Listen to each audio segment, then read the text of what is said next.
దేవుని వాక్యంలో నుండి యెషయా గ్రంథము 6వ అధ్యాయము 1 నుండి 5 వచనాలు ఎవరైనా చదవండి. యెషయా గ్రంథము 6వ అధ్యాయము 1-5 వచనాలు.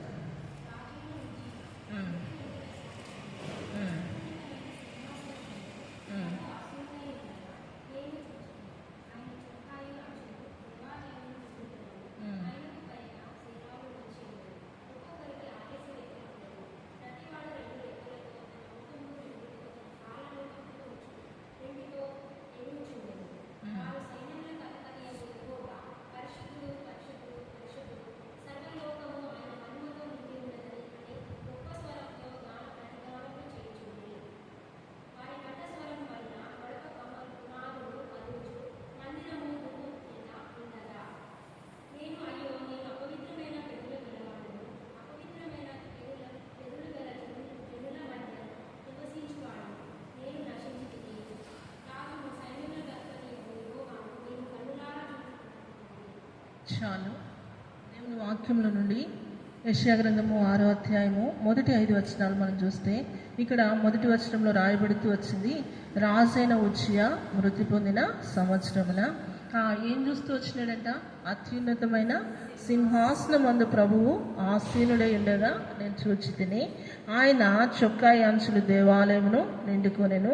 2వ వచనంలో అంటున్నాడు, ఆయనకు పైగా శరాపులు నిలిచిండిరి, ఒక్కొక్కరికి 6 రెక్కలు ఉండెను. 2 రెక్కలతో ఏం చేస్తున్నారంట? ముఖమును కప్పుకుంటున్నారు, 2 రెక్కలతో కాళ్ళను కప్పుకుంటున్నారు, 2తో ఎగురుచున్నారు. ప్రియులరా, ఈ ఉదయకాల సమయంలో ఈ సిస్టర్స్ మీటింగ్లో యెషయా గ్రంథము 6వ అధ్యాయం నుంచి పరిశుద్ధాత్మ దేవుడు నీకు నాకు ఏం నేర్పించాలని ఆశపడుతున్నాడంటే, యెషయా తన జీవితంలో దర్శనాన్ని చూస్తున్నాడు. ఆ దర్శనంలో ఏం చూస్తున్నాడంటే, అత్యున్నతమైన సింహాసనం మీద దేవుణ్ణి చూస్తున్నాడు కదా. అత్యున్నతమైన సింహాసనం మీద ఆసీనుడైనటువంటి దేవుణ్ణి చూస్తున్నాడు. ఆయన చొక్కాయి అంచులు ఏమవుతూ వచ్చినాయంట? దేవాలయమును నిండుకొనెను. తర్వాత ఆయనకు పైగా ఎవరున్నారంట? శరాబులు, కెరూబులు ఉంటున్నారు కదా.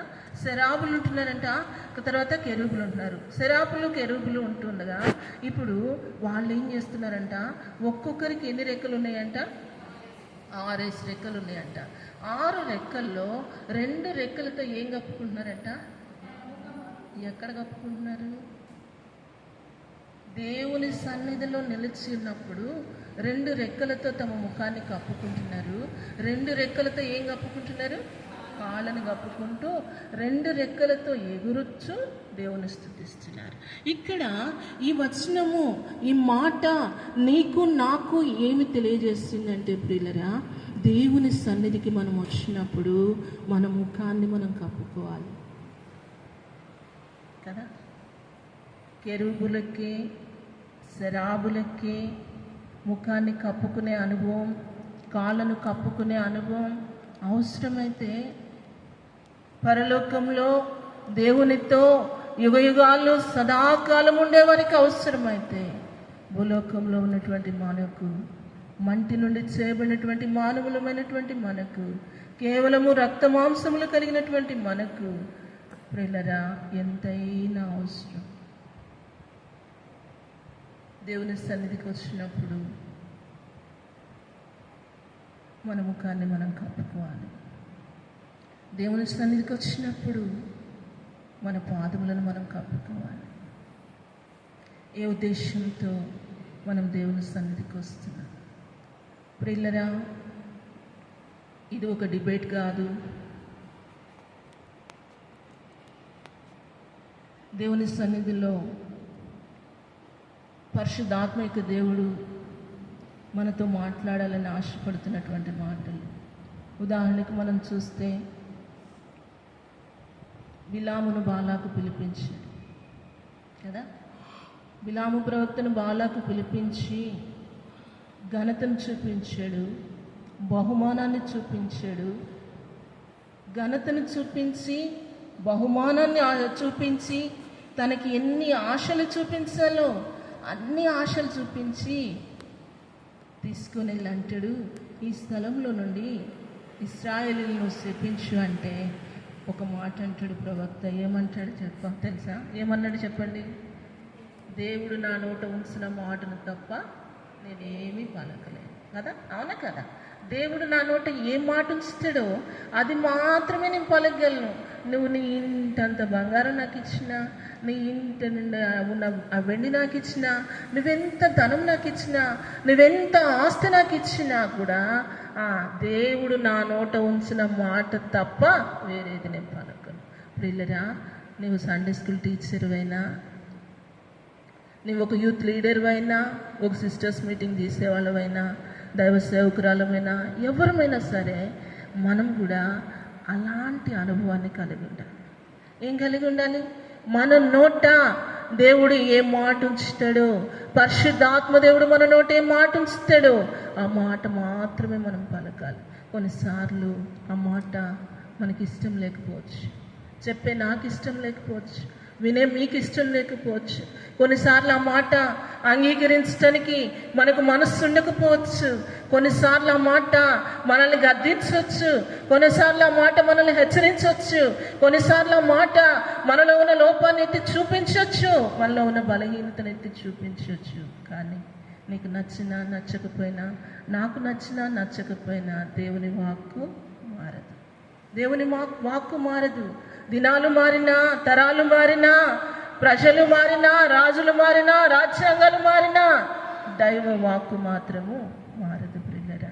కనుక ఎందుకు ఈ ఉదయకాలంలో ఈ సిస్టర్స్ మీటింగ్లో మనం దేని గురించి మాట్లాడుకుంటున్నామంటే, ఏదో వచ్చి ఒక వచనం తీసుకొని, ఒక అధ్యాయం తీసుకొని, ఏదో ఒక 2-3 వచనాలు తీసుకొని 2-3 మాటలు మాట్లాడుకొని,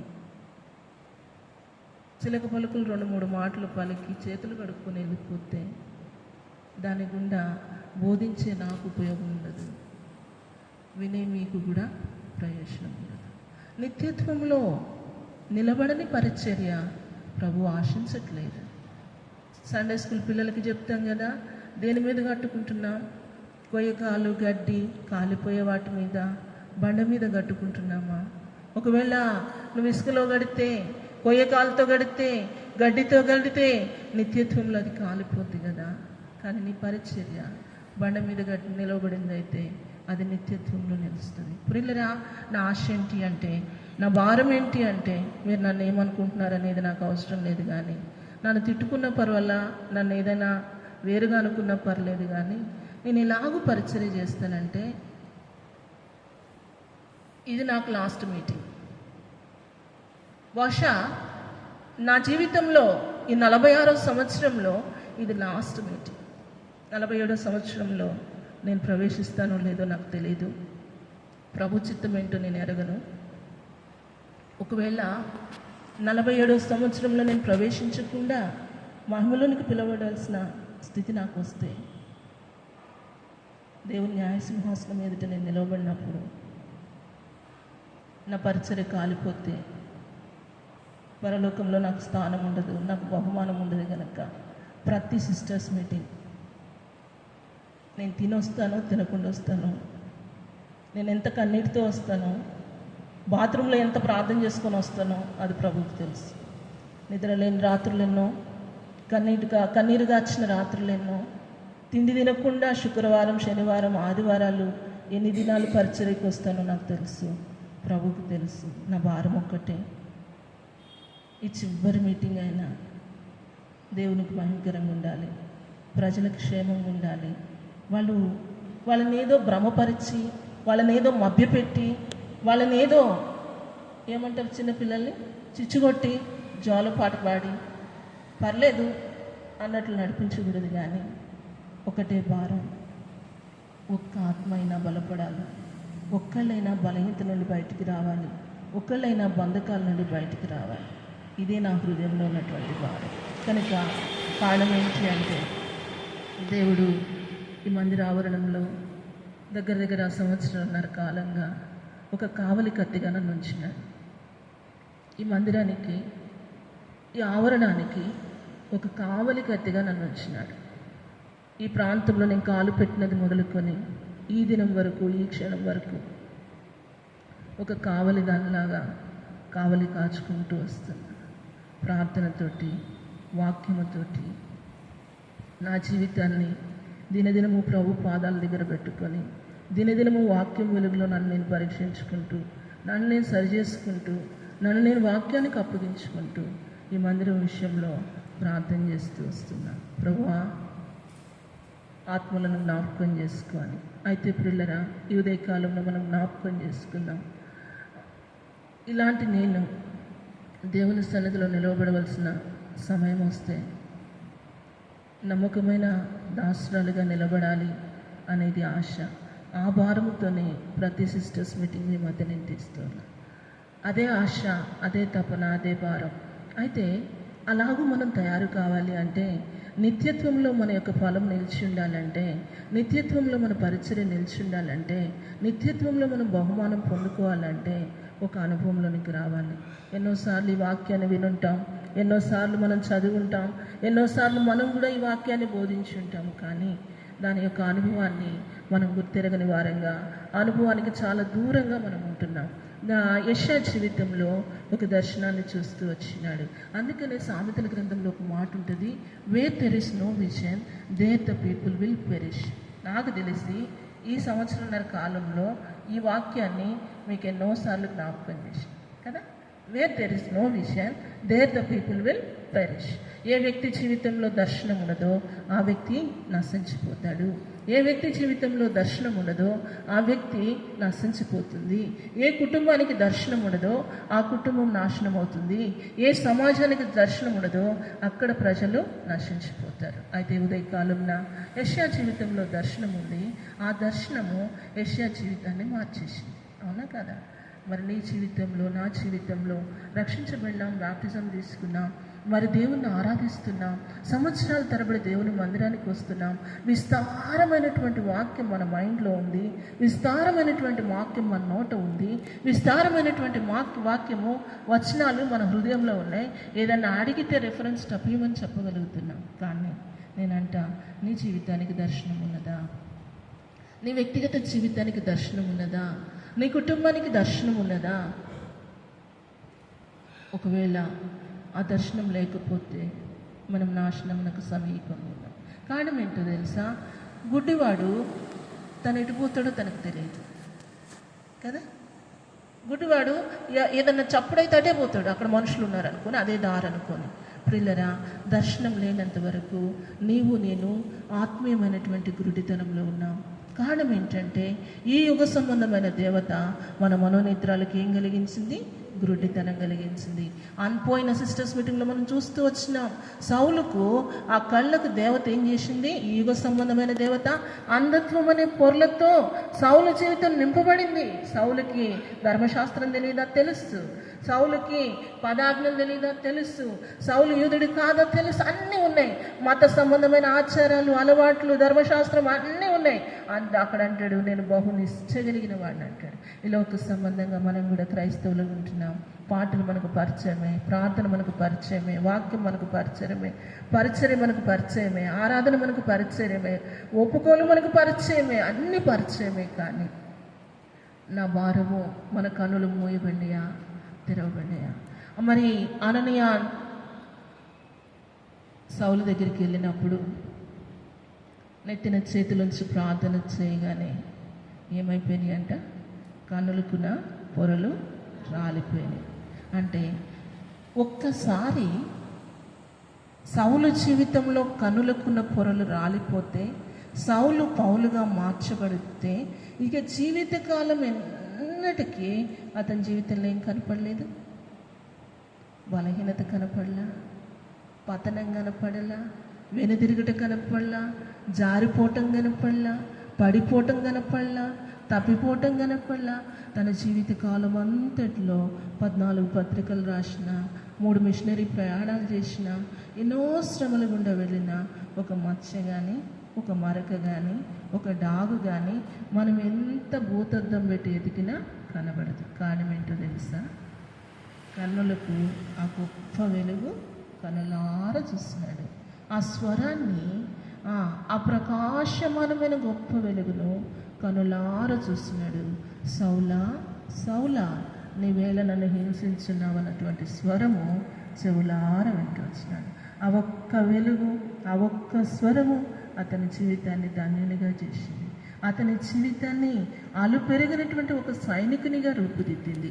ఇంకెన్నటికి ఆత్మీయ యాత్రలో వెనుదిరిగినటువంటి ఒక సైనికునిగా రూపుదిద్దింది. నాగటి మీద చైతన్యం పెట్టి ఇంకెన్నటికీ వెనుదిరగకుండా తన జీవితంలో చివరికి సాక్ష్యం ఇస్తాడు. తన గురించి తాను మంచి పోరాటం పోరాడి తిని నా పరుగు తుదుముట్టించుతుంది కదా, నా కొరకు కిరీటం, నీతి కిరీటం వచ్చాడు.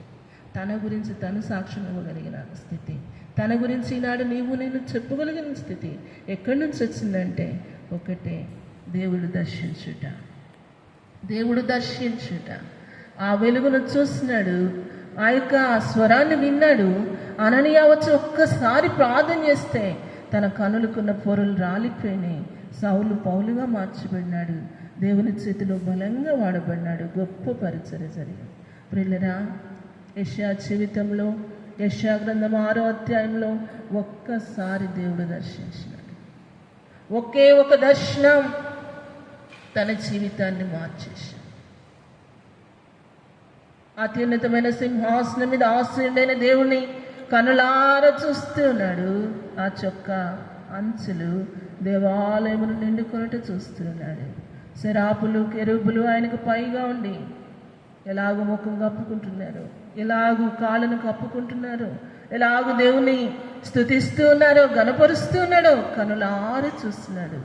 చూసిన తర్వాత దేవదూతలు ఎవరైనా వచ్చి చెప్పారా, అయ్యా నువ్వు అపవిత్రుడివని? కింద వచనాన్ని చదువుకుందామా? 5వ వచనం చదవండి. 5:6.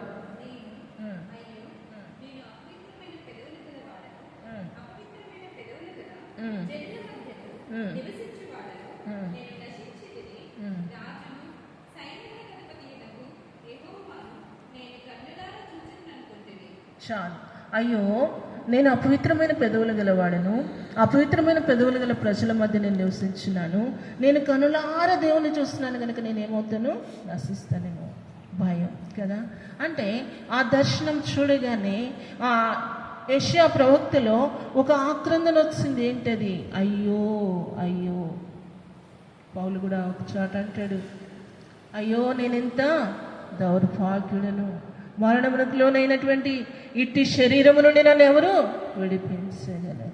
ప్రియులరా, నీ క్రైస్తవ జీవితం, నా క్రైస్తవ జీవితం, మన భక్తి, మన ప్రార్థన, మన ఆత్మీయత ఎప్పుడైనా అయ్యో అన్నటువంటి ఆక్రందన మనలో తీసుకొని రాగలిగిందా?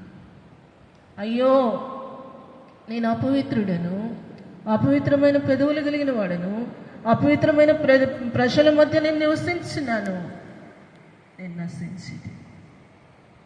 పిల్లరా, ఈ ఉదయకాలంన జ్ఞాపకం చేసుకో, దేవుని సన్నిధిలో అయ్యో అని రొమ్ము కొట్టుకొని దేవుని పాదముల మీద వాలిపోయి కన్నీటితో, ప్రభువా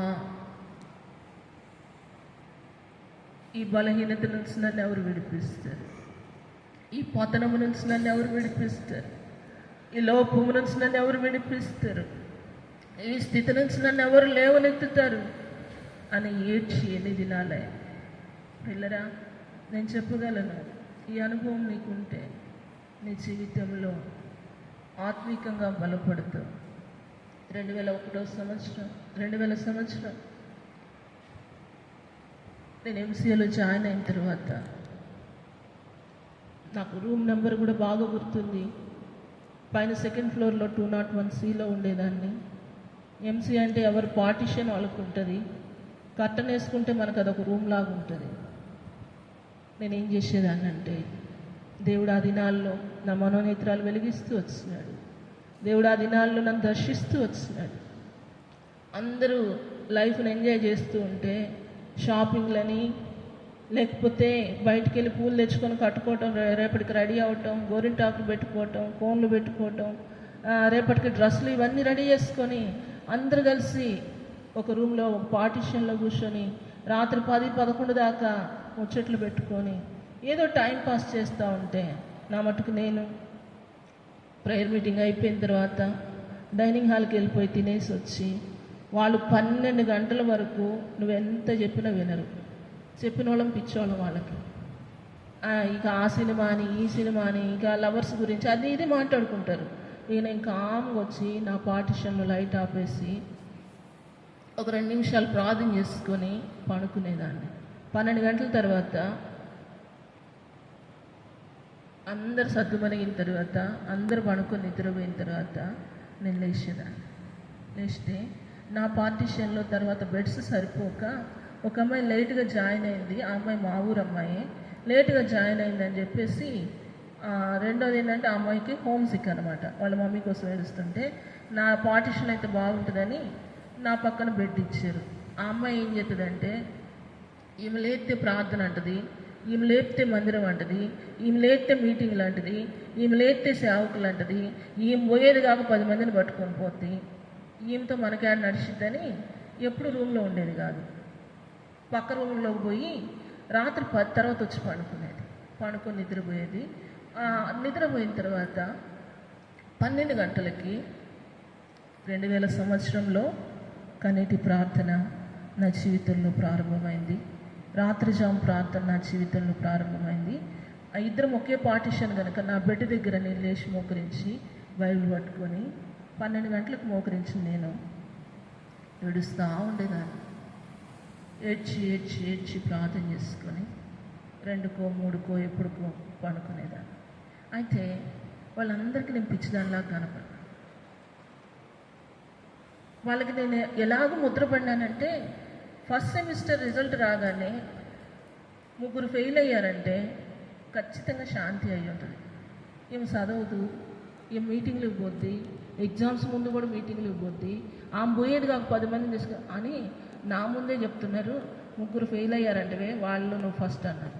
అంటే నేనే అయ్యుండొచ్చు బహుశా ఫస్ట్. ఎందుకైనా మంచిది మీరు పోయి చూసి కన్ఫర్మ్ చేసుకొని వచ్చి నాకు చెప్పండి అన్న. నా రిజల్ట్ చూసుకోవటానికి కూడా నేను వెళ్ళాను. వీళ్ళు చూసుకున్నారు. చూసుకున్న తర్వాత ఆ చెప్పిన వాళ్ళలోనే ఫెయిల్ అయ్యారు. దేవుని మహాకృపను బట్టి నేను పాస్ అవటానికి దేవుడు సహాయం చేశాడు. అట్లా ఫస్ట్ సెమిస్టర్ చూశారు, సెకండ్ సెమిస్టర్ చూశారు, థర్డ్ సెమిస్టర్ చూశారు, ఫోర్త్ సెమిస్టర్ చూశారు, ఫిఫ్త్ సెమిస్టర్కి వచ్చినా నేను సిక్ అయిపోయా ఫైనల్ ఎగ్జామ్స్. ఇప్పుడు ఆ చూసిన జనం అంటున్నారు నీ రికార్డులు మేము రాసిస్తాం, నువ్వు వచ్చి ఎగ్జామ్ రాస్తావు. నా రికార్డులు వాళ్ళే రాశారు, నాదన్నీ కూడా వాళ్ళే ప్రిపేర్ చేశారు. ఆ తర్వాత ఒకరోజు వచ్చింది, ఎంసీఏ కంప్లీట్ అయ్యి 5th సెమిస్టర్ కంప్లీట్ అయ్యి ఆ స్థలాన్ని విడిచి మేము డిస్పర్స్ అవ్వాలి. నా రూమ్మేట్ బ్యాప్టిస్ట్ చర్చ్కి వెళ్ళాం మేము. అయితే ఒకరోజు ఇంకా 2-3 డేస్లో లేకపోతే రేపో ఆ ప్లేస్ని మేము విడిచి వెళ్ళాలి. ఈ అమ్మాయి చెప్పాను కదా వేరే రూమ్లో ఉంటుందని, ఆ రూమ్ నుంచి వచ్చి సడన్గా ఊహించకుండా పార్టిషన్లోకి వచ్చి గట్టిగా వాటేసుకొని ఎడుతుంది. ఏమ్మా ఏమైంది, ఎందుకు ఏడుస్తున్నావు అన్న. అంటే అప్పుడు చెప్పి నువ్వు ప్రార్థన చేసుకుంటే, ఆ టైంలో నువ్వు పాటలు పాడుకుంటుంటే, ఆ టైంలో నువ్వు వాక్యం చదువుకుంటే నేనేదో అనుకున్నా. నాకు అర్థం కాల. 3 సంవత్సరాలు దేవుడు నీతో నాకు సహవాసం ఇచ్చినాడు. చేతులారా పోగొట్టుకున్నా. కానీ నేను ఆశపడేది ఒక్కటే, జీవితంలో మరలా ఇంకొకసారి దేవుడు అవకాశం ఇస్తే నీతో సహవాసాన్ని పోగొట్టుకోను. అలాగ చెప్పింది. నేను అన్నా నాదే ఉందమ్మా, ప్రభువుని కలిగి ఉండే స్థలంలో ఏ ప్రాంతంలో ఉన్నాను, అయిపోయింది, వెళ్ళిపోయింది. ఇక జీవితంలో తిరిగి మేమిద్దరం కలుసుకోవటానికి, ఒకళ్ళ ముఖం ఒకళ్ళు చూసుకోవటానికి, ఒకళ్ళతో ఒకళ్ళు మాట్లాడుకోవటానికి ఈవెన్ ఫోన్ కాంటాక్ట్ కూడా లేదు. తను హైదరాబాద్ వెళ్ళిపోయింది, తర్వాత ఫోన్లు మారిపోయినాయి, ఫోన్లు పగిలిపోయినాయి, కాంటాక్ట్ లేదు. ఎందుకు చెప్తున్నానంటే ఒకే ఒక జీవితం, ఒకే ఒక దారి. నీతో పరిచయమైన వ్యక్తులు కనుమరుగైపోతారు, నీతో పరిచయమైన వ్యక్తులు కనుమరుగైపోతారు. కానీ దేవుడిచ్చిన అవకాశాన్ని సద్వినియోగం చేసుకుంటే పౌల్లాగా మన జీవితం ఉంటుంది. బైబిల్ చరిత్రలో 66 పుస్తకాల్లో పౌలు గురించి ఎన్ని రాశారు? కారణం పరిచర్య నిలిచింది, కారణం సాక్ష్యం నిలిచింది. యెషయా గురించి యెషయా గ్రంథం 6వ అధ్యాయంలో మరి అనేకులను దేవుడు దర్శించాడు, కానీ యెషయా గురించి ఎందుకు రాసినాడు? ఆ దర్శనం ఆయన జీవితాన్ని మార్చింది కదా. కనుక ప్రియులారా, నీ జీవితంలో కన్నీటి ఆత్మ అవసరం. మనం ఎవరైనా ఏడుస్తుంటే, ఎవరైనా బాధపడుతుంటే, ఎవరైనా నేర్చి ప్రార్థన చేసుకుంటే వాళ్ళకి ఏదో అయిపోయింది అనుకుంటాం, వాళ్ళకి ఏదో సమస్య అనుకుంటాం. కానీ కన్నీటి ఆత్మను మనం కలిగి ఉండలేకపోతున్నాం. కన్నీటి ఆత్మ నీ జీవితాన్ని బాగు చేస్తుంది. కన్నీటి ఆత్మ నీలో లోతైనటువంటి ఒప్పుకోలను తీసుకొస్తుంది. ఇక్కడ యెషయా అంటూ వచ్చినాడు, అయ్యో నేను అపవిత్రుడను. మరి అన్ని సంవత్సరాలు ఉన్నాడు కదా, ఆ దర్శనం రాకముందు ఎందుకు రాలేదు ఈ మాట? అంటే ఈ యుగ సంబంధమైన దేవత తన మనోనేత్రాలకు ఏం కలిగించింది?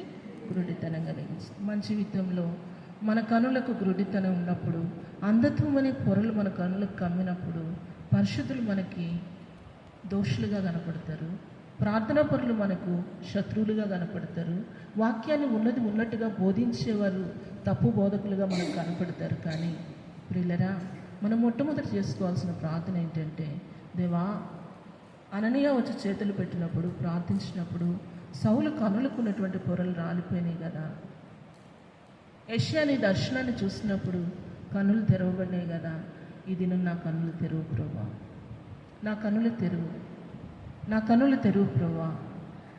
నేనెంత బలహీనరాలనో, నేనెంత అపవిత్రురాలనో, నాలో ఉన్న దోషం ఏంటో, నాలో ఉన్న పతనం ఏంటో నేను గుర్తెరగలిగినట్లు నా కన్నులు తెరువు. ప్రియులారా, మీరు నమ్ముతారో లేదో నాకైతే తెలియదు, కానీ 2000 సంవత్సరంలో ప్రారంభించబడిన కన్నీటి ప్రార్థన ఇప్పటికి ఎన్ని సంవత్సరాలు? 25 సంవత్సరాలుగా నాకు కన్నీరు ఆగట్లేదు. కారణం ఏంటో తెలుసా? ప్రభువా, నా జీవితంలో 20 సంవత్సరాలకు నువ్వు నన్ను దర్శించినావు. నా కనులు నా క్రైస్తవ కుటుంబంలో ఉండి, హెబ్రోను సహవాసంలో పుట్టి పెరిగి, హెబ్రోను యొక్క వాక్యము, పాటలు, అలవాట్లు, ఆచారాలు, పరిచర్య నాకు అలవాటు అయిపోయి బాప్టిజం లేకుండానే పరిచర్యలోకి వెళ్ళిపోయినా. 2000 సంవత్సరంలో నా పరిచర్య ప్రారంభించబడితే 2001వ సంవత్సరం నవంబర్ 10వ తేదీ నేను బాప్టిజం తీసుకున్నాను. అంటే సంవత్సరం కాలం బాప్టిజం లేకుండా పరిచర్య చేసిన. అంతకుముందు దినాల్లో స్కూల్ డేస్లో, ఇంటర్మీడియట్లో, డిగ్రీలో బాప్టిజం లేకుండా ఏం లేకుండానే గ్రూప్ ఫామ్ చేసి జనవరి 1కి మా చర్చిలో వాగ్దానాలు ఇస్తారు, రండి, నువ్వు వాగ్దానం తీసుకుంటే అది దేవుడు నీ జీవితంలో నెరవేరుస్తాడు, మనకి ఏం జరగబోతుందో నాకు తెలిసిన మాటలు చెప్పి కనీసం ఒక జనవరి 1కి 5-6 పట్టకపోయారు. ఇంటర్మీడియట్లో ఆర్సీఎం హాస్టల్లో ఉంటే నా రూమ్లో ప్రతిరోజు ప్రేయర్ జరగాల్సిందే. ఒక 10 మందిని గ్యాదర్ చేసుకునేది, కూర్చోబెట్టుకునేది, వచ్చిన ఒక పాట పాడేది, ఒక అధ్యాయం చదువుకునేది మాకు తెలిసిన ప్రార్థన. ఎవరికి ఏమేమి అవసరం ఉన్నాయో అందరం ఇదే లీడర్షిప్. డిగ్రీలో ఇదే లీడర్షిప్. ఇట్లా బాల్య దినాల నుంచి నాకు తెలియనటువంటి ఒక లీడర్షిప్ క్వాలిటీ నాలో వస్తూ వచ్చింది. అది నాకు అర్థం కాల. తర్వాత నేను చెన్నైకి వెళ్ళిన తర్వాత ఆ డైరెక్టర్ దగ్గరికి వెళ్ళిన తర్వాత ఆ మిషనరీ అంటూ వచ్చింది. నాతో 1/2 గంట మాట్లాడినాక ఆమె ఒక మాట అందేముందంటే, నీలో దేవుడు ఒక లీడర్షిప్ క్వాలిటీ ఉంచినాడు, నేను పని చేయమని నేను అడగను, కానీ నువ్వు జనం చేత పని చేయించగలవు కాబట్టి అని ఆలోచించి నా దగ్గర 1000 పోస్టులు ఉన్నాయి, ఏది నీకు ఇయ్యను కానీ హాస్టల్ ఇన్ఛార్జ్కి ఇస్తాను. కారణం ఏంటంటే నీకు ముందున్న 8 మంది చేత నీలో ఉన్న లీడర్షిప్ క్వాలిటీని యూజ్ చేసి పని చేయించు. అప్పటి వరకు అది లీడర్షిప్ క్వాలిటీ అంటారని నాకు తెలియదు. అంటే నేనేమంటున్నానంటే, నీలో తలాంత్ ఉంది, దేవుడిచ్చిన తలాంత్ నీలో ఉంది, దేవుడిచ్చిన వరము నీలో ఉంది, దేవుడిచ్చినటువంటి బహుమానం నీకుంది. హస్త నిక్షేపణ ద్వారా మనం బ్యాప్టిజం తీసుకున్న తర్వాత దైవ సేవకులు, పెద్దలు మన తల మీద చేతులుంచి ప్రార్థన చేసినప్పుడు ఆ హస్త నిక్షేపణ ద్వారా మనకేమొచ్చినాయి అంటే కృపావరాలు వచ్చినాయి. కొంతమందికి ప్రార్థన చేసేవారం, కొంతమందికి పరిచర్య చేసేవారం, కొంతమందికి వాక్యాన్ని బోధించేవారం, కొంతమందికి సండే స్కూల్ తీసేవారం. ఇలా అనేకమైన వరాలు ఉన్నాయి. దేవుని కృపను బట్టి ఆ వరాలు మనకు వచ్చినాయి, ఆ కృప మనకు దొరికింది. దాన్ని పట్టుకుని పరిచర్యలో వెళ్ళిపోతున్నాం. కానీ దర్శనాన్ని పోగొట్టుకుంటున్నాం.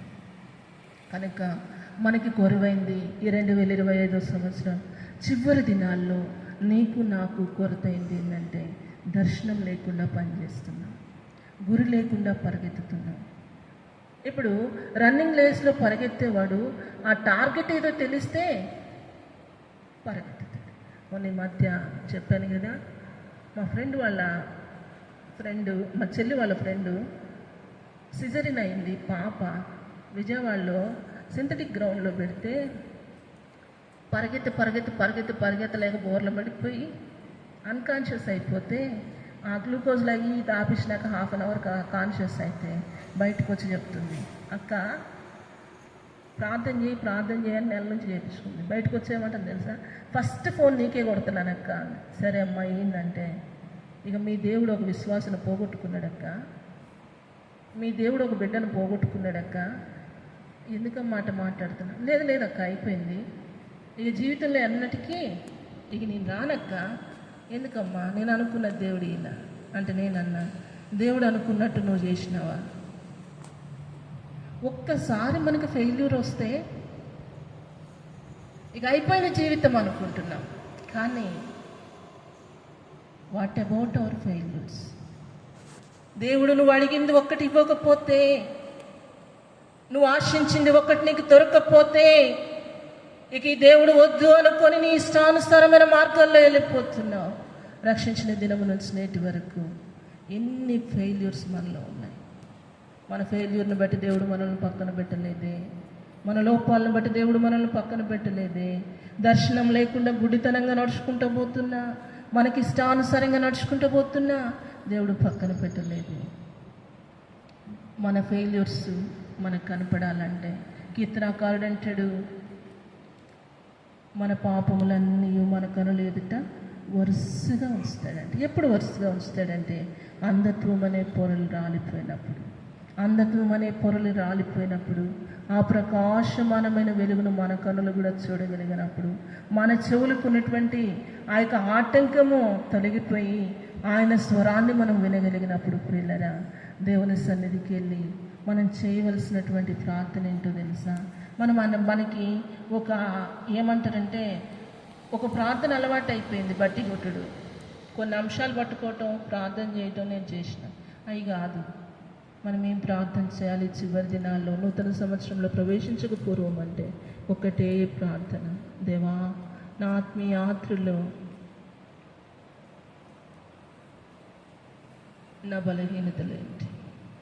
కీర్తనాకారుడు సెలవిచ్చినట్లు నా పతనం నాకు చూపు, నా బలహీనత నాకు చూపు, నా కొరత నాకు చూపు, నా ప్రార్థనలేమి నాకు చూపు, నా విశ్వాసం యొక్క కొరత నాకు చూపు. నేను ఎంత బుద్ధిహీనంగా గత ఆత్మీయ యాత్ర ఎంత బ్రతికినానో నాకు చూపించు. నేను గాయపరిచిన దినాలు నాకు చూపియవా? నీ గాయాలు రేపిన తరుణాలు నాకు చూపియవా? నీ మీద నేను తిరుగుబాటు చేసిన నా స్వభావం నాకు చూపించవా? నేను దుఃఖపరిచిన సందర్భాలు, నేను మరచిన సందర్భాలు నాకు జ్ఞాపకం చేయవా ప్రభువా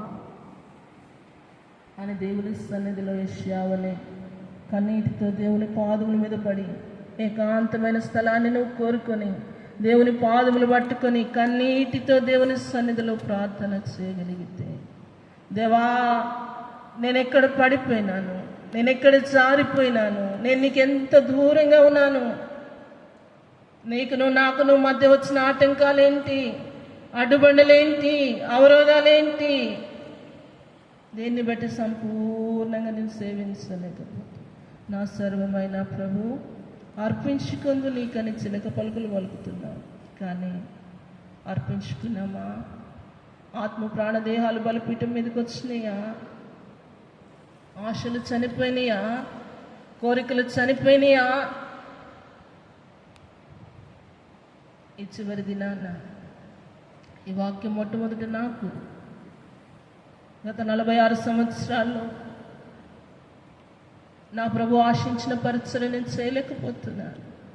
ప్రభు ఆశించిన విధానంలో ప్రభు నేను వెంబడించడంలో ఓడిపోయినాను. ప్రభు కోరుకున్నటువంటి విశ్వాసము, ప్రభు కోరుకున్నటువంటి ఆత్మీయత ప్రభు కోరుకున్నటువంటి ప్రార్థనా జీవితం, ప్రభు ఆశించినటువంటి పరిశుద్ధతలో, ఆయన కోరుకున్న మెట్టులో సంఘం ఎదుటి మాదిరిగా నిలబట్టంలో వందంతలుగా ఓడిపోయినటువంటి వ్యక్తిని.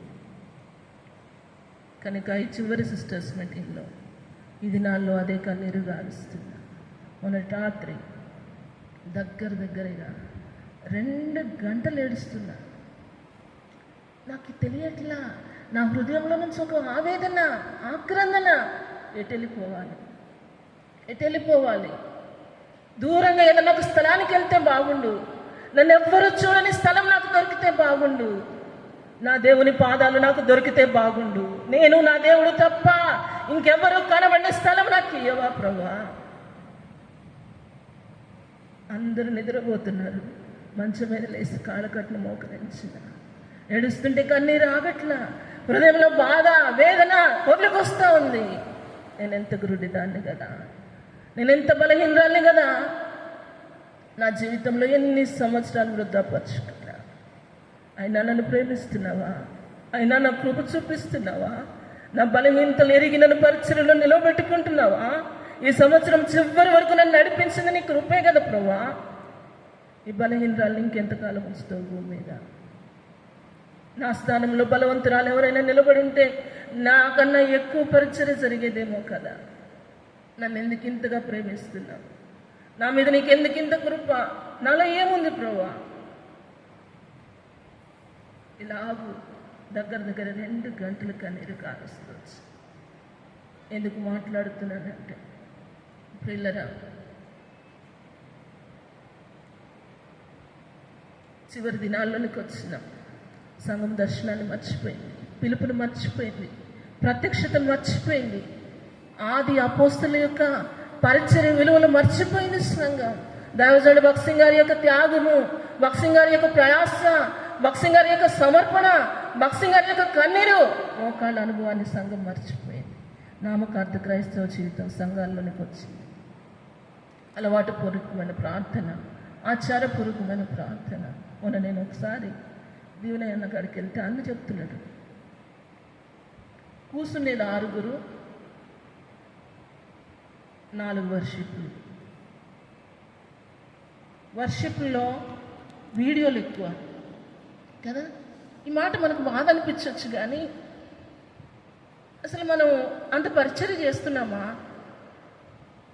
నాకు చాలా హృదయం పిండేస్తూ ఉంది. అన్నతో మాట్లాడిన తర్వాత ఆ మాటలు విన్నాక ఒక సేవకుడు పెట్టుకున్నాడంట, వాళ్ళ భార్య, వాళ్ళ పిల్లలు, వాళ్ళ అమ్మ, వాళ్ళ నాన్న, వాళ్ళ తమ్ముడు, వాళ్ళ భార్య, ఇదే సంఘం. ఎప్పుడు వీడియోలో జనాన్ని చూపిడంట. ఏం చూపిస్తున్నాడు? మైకులు, స్టేజీ, ఇది. అంటే మనం ఎలాగ అలవాటు అయిపోయినాం, ఎలాంటి భక్తికి అలవాటు అయిపోయినాం, ఎలాంటి ఆచారానికి అలవాటు అయిపోయినాం, ఎలాంటి అలవాట్లకు అలవాటు అయిపోయినాం, ఎలాంటి పద్ధతులకు అలవాటు అయిపోయినాం. మన పితరులు కనుమరుగై పరిచర్య చేసినారు కదా. ఆయన జ్ఞాపకం చేసినప్పుడు నిజంగా చాలా బాధ అనిపించింది. మన పితరులు ఎంత కనుమరుగై, వాళ్ళు కనబడకుండా ఎట్లా పరిచర్య చేసినారు, మనం కనబడతా ఎంత పరిచర్య చేస్తున్నాం. ప్రియులరా, జ్ఞాపకం చేసుకున్నాం. ఒక్కసారి సౌలు దేవుడు దర్శిస్తే జీవితకాలం అంతా సాక్షిగా బ్రతికినాడు. ఒక్కసారి యెషయాను దేవుడు దర్శిస్తే జీవితకాలం అంతా ప్రభువుకు సాక్షిగా బ్రతికినాడు. నీ సంగతి ఏంటి, నా సంగతి ఏంటి? జ్ఞాపకం చేసుకుందాం. మనం ఎన్ని మీటింగ్లకు వద్దాం, ఎన్ని వాక్యాలు విందాం, ఎన్ని బోధలు విందాం, మన ముఖం కప్పుకోకుండా, మన కాళ్ళు కప్పుకోకుండా, మన ముఖాన్ని చూపించుకుంటూ, మన కాళ్ళను చూపించుకుంటూ, మనం కనుమరుగవ్వాల్సినటువంటి మనము, దాగి ఉండవలసినటువంటి మనము, పరిచర్య చేసే పరిచారకుని యొక్క లక్షణం ఏంటో తెలుసా? మన ముఖాన్ని కప్పుకొని, మన కాళ్ళను కప్పుకొని, మనము సిలువ వెనుక దాగి ఉండి సిలువ వేయబడిన క్రీస్తును లోకానికి చూపించాలి. సిలువ వేయబడిన క్రీస్తును, సిలువను సంఘానికి చూపించాలి. సిలువను సండే స్కూల్ పిల్లలకు చూపించాలి. సిలువను యవనస్తులకు చూపించాలి. సిలువను స్త్రీలకు చూపించాలి. సిలువను లోకానికి చూపించాల్సిన సిలువను చూపించలేకపోతున్నాం. చూపించాల్సిన సిలువ మీద వేలాడిన క్రీస్తును లోకం చూడలేకపోతుంది. ఆ సిలువ దగ్గరకు ప్రజలను ఆకర్షించలేకపోతున్నాం. శిలువ స్థానంలో మనం నిలబడుతున్నాం. మన ముఖాన్ని మనం కప్పుకోవట్లేదు, మన కాళ్ళను మనం కప్పుకొనట్లేదు. మన ముఖం సంఘము చూస్తుంది కనుక వాళ్ళు మనకు ఆకర్షితులు అవుతున్నారు. మన ముఖం సంఘం చూస్తుంది కనుక వాళ్ళు మన ప్రేమ కోసం తపన పడుతున్నారు. ఒక దైవ సేవకురాలిగా నా మట్టుకు నేను ప్రజలకు నన్ను నేను పరిచయం చేసుకున్నాను, కానీ క్రీస్తుని పరిచయం చేయలేకపోయినా గత ఆత్మీయ యాత్రలో నా ప్రేమను నన్ను ప్రేమించే ప్రజలకు నేను చూపించుకుంటూ వచ్చినాను, కానీ క్రీస్తు ప్రేమను పరిచయం చేయలేకపోయినా, క్రీస్తు శిలువ చెంతకు వాళ్ళని నడిపించలేకపోయినా, ఎన్నో రీతులుగా ఎన్నో బలహీనతలు కలిగి, ఎన్నో అపజయాలు కలిగి, ఎన్నో ఓటమితో ఈ సంవత్సరం చివరి దినాల్లోకి వచ్చిన అయినా దేవుడు నాడలో ఎంత కృప చూపించినాడంటే ఆ దైవజన్ దగ్గరికి నన్ను తీసుకొని వెళ్ళి ఆ ఒక్క రాత్రి ఒక్క వర్తమానం నా జీవితాన్ని మార్చింది. పిల్లరా, నా బలహీనతలు ఏంటో, నా పొరపాట్లు ఏంటో, నా శక్తిహీనత ఏంటో, నా భక్తిహీనత ఏంటో, నా ప్రార్థన రహితమైనటువంటి జీవితం ఏంటో, నా ఒప్పుకోలు ఎలాంటిదో ఒక్కసారి దైవజనుడు సూటిగా మాట్లాడినప్పుడు ఒక నూతనమైనటువంటి ఒప్పుకోల్లోనికి రావటానికి, ఒక నూతన సంవత్సరం కొరకై, ఒక నూతనమైన తీర్మానం, రానున్న దినాల్లో పరిచర్య కొరకై నా ఆత్మ ప్రాణ దేహాలు బలిపీఠం మీద పెట్టడానికి ఒక్క మెసేజ్ నాకు సరిపోయింది. కనుక నీ జీవితంలో ప్రార్థన చేసుకో. ఇంకెంతకాలం మనం ఇలాగుందాం? రక్షించబడి 20 సంవత్సరాలు, 30 సంవత్సరాలు, 40 సంవత్సరాలైన మనమే ఇంకా కుంటుతూ, ఇంకా బలహీనంగా ఉంటూ, ఇంకా పడుతూ, ఇంకా లేస్తూ మనల్ని మనమే సరి చేసుకోవటం చేతగానప్పుడు నూతనమైనటువంటి ఆత్మలేంటి, సంఘం వెలుపల ఉన్నటువంటి ఆత్మలేంటి, లోకంలో పాపంలో నశించిపోతున్నటువంటి ఆత్మలేంటి? మనం బలపరచబడినప్పుడే బలహీనుల వైపు మనం చూడగలుగుతాం, వారి కొరకు మనం ప్రార్థన చేయగలుగుతాం. కనుక ఇది నా ముఖ్య ప్రార్థన.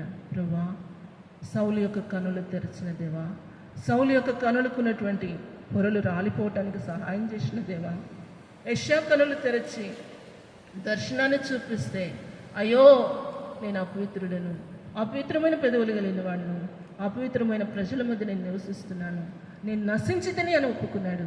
ఆ ఒప్పుకోలు నాకీ నాన్న, ఆ ఒప్పుకోలు నాకీ నాన్న.